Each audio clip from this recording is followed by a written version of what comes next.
My father's voice still echoes in my head, not because it hurt, but because of the precision with which he delivered the sentence that ended 24 years of loyalty.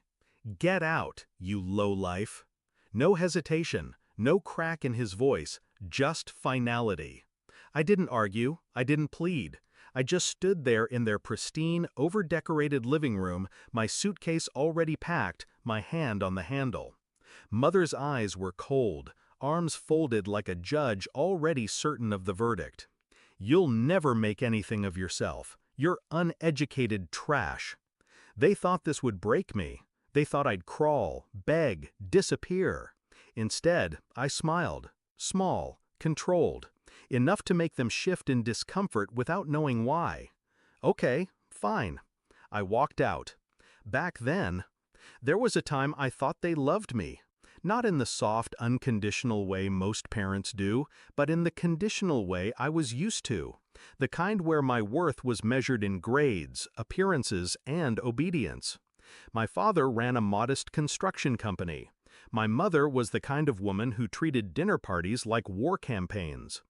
They wanted a polished air, a perfect product to parade. But I wasn't polished. I wasn't perfect. I didn't finish college, not because I couldn't, but because I didn't want to follow their blueprint. I built my own, in silence. They never asked what I was doing with my time. They assumed failure. I let them. The break came fast. A petty argument about my lack of ambition spiraled into the eviction order. My father's hand cut through the air, his voice rising. My mother piled on, every insult rehearsed, sharpened.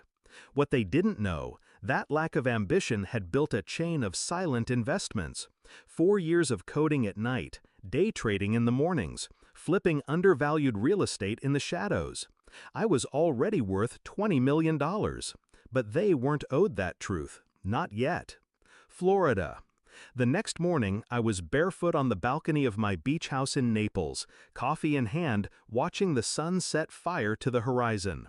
They thought I was sleeping on someone's couch. I was closing on another property. They thought I was scrounging for work. I was finalizing a deal that would net 7 figures.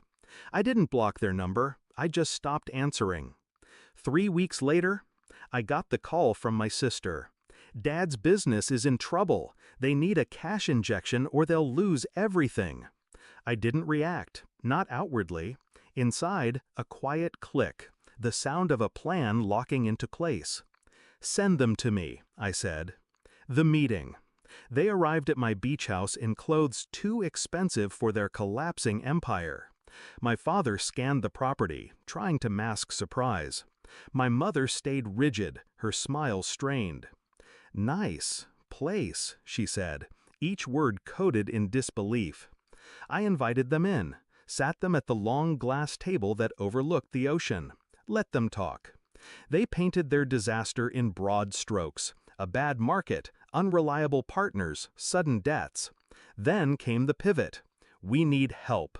Alone, just until we stabilize. I leaned back, folded my hands. And why would you come to me? I'm just uneducated trash, remember? My father's jaw clenched. My mother's eyes dropped to the table. Silence filled the space between us, heavy and deliberate. We were wrong, my father said finally. Wrong? That was the understatement of a lifetime. The plans reveal. I opened a folder and slid it toward them. Inside, the property deed for their home, the controlling stake in my father's company, the debt contracts I had quietly acquired over the past 2 weeks. Their eyes darted across the papers. Confusion, realization, horror. What is this? My father asked, voice sharp. It's the reason you came here. You're already mine. I'd bought the company's debts through a shell corporation, acquired their mortgage at a discount. Their empire was a collapsing tent, and I had removed the last pole. The fall. They tried to bargain, plead. My mother's voice cracked first. My father's pride held longer, but not by much. What do you want? He asked finally.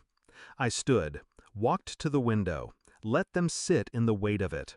Nothing. I want you to remember the day you threw me out, the way you looked at me, the words you chose. And then, I want you to live with the fact that I didn't just survive, I owned the ground you're standing on. I signed the final page in front of them. The deal was complete. They no longer owned their home, their business, or their freedom to pretend they were untouchable. Resolution. They left without another word. I watched them walk down my driveway, smaller than I'd ever seen them. No shouting, no gloating, just the quiet satisfaction of justice served cold. Some people think revenge is about destruction. It's not. It's about control, precision, letting someone feel the walls close in, slowly enough that they understand exactly who built them.